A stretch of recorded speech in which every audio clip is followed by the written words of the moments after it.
इलाहाबाद का एक शांत सा शहर, जहां गलियों में किताबों की खुशबू थी और दिलों में अनकहे रिश्तों का बोझ।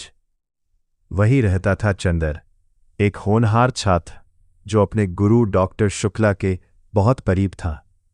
डॉक्टर शुक्ला उसे बेटे जैसा मानते थे और चंदर भी उन्हें पिता की तरह सम्मान देता था। लेकिन इस घर में एक और रिश्ता था जो धीरे धीरे उसकी जिंदगी का सबसे बड़ा सच बनने वाला था। सुधा, चंचल, मासूम और दिल से बेहद साफ लड़की, और चंदर, गंभीर, समझदार और भीतर से बहुत भावुक। दोनों की मुलाकातें पहले हंसी मजाक से शुरू हुई, फिर दोस्ती में बदली और फिर बिना कहे ही प्यार में बदल गई। वो साथ पढ़ते, साथ बहस करते और कई बार बस चुप बैठकर एक दूसरे को महसूस करते। लेकिन उन्होंने कभी नहीं कहा, मैं तुमसे प्यार करती हूं, क्योंकि उनके बीच खड़ा था समाज, संस्कार और एक अनदेखी दीवार।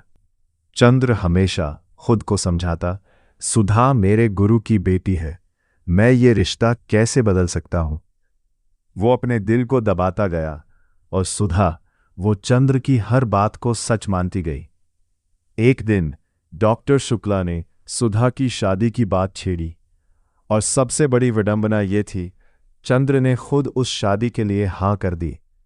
वो अपने प्यार को कुर्बान कर रहा था, एक सही इंसान बनने के लिए। जब सुधा को पता चला कि चंद्र ही उसकी शादी तय करा रहा है, उसका दिल टूट गया।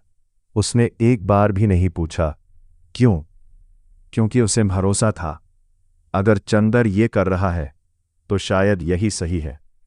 शादी हो गई, सुधा किसी और की हो गई, और चंद्र, वो अकेला रह गया। सुधा के जाने के बाद चंद्र बदल गया। वो अंदर से खाली हो चुका था। उसने खुद को भटकाव में डाल दिया। नई लड़कियां, झूठे रिश्ते और एक अजीब सी बेचैनी। उसे लगने लगा, अगर ये ही सही था तो इतना दर्द क्यों हो रहा है। यहीं से शुरू होता है गुनाहों का देवता बनने का सफर। उधर सुधा अपने नए घर में खुद को ढालने की कोशिश कर रही थी। वो एक आदर्श पत्नी बनना चाहती थी, लेकिन उसका दिल अब भी चंदर के पास था।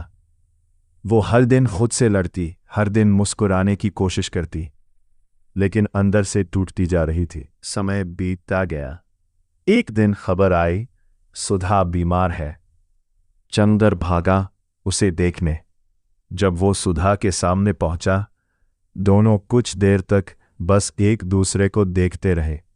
ना कोई शिकायत, ना कोई सवाल, बस आंखों में वो सब कुछ जो कभी कहा नहीं गया।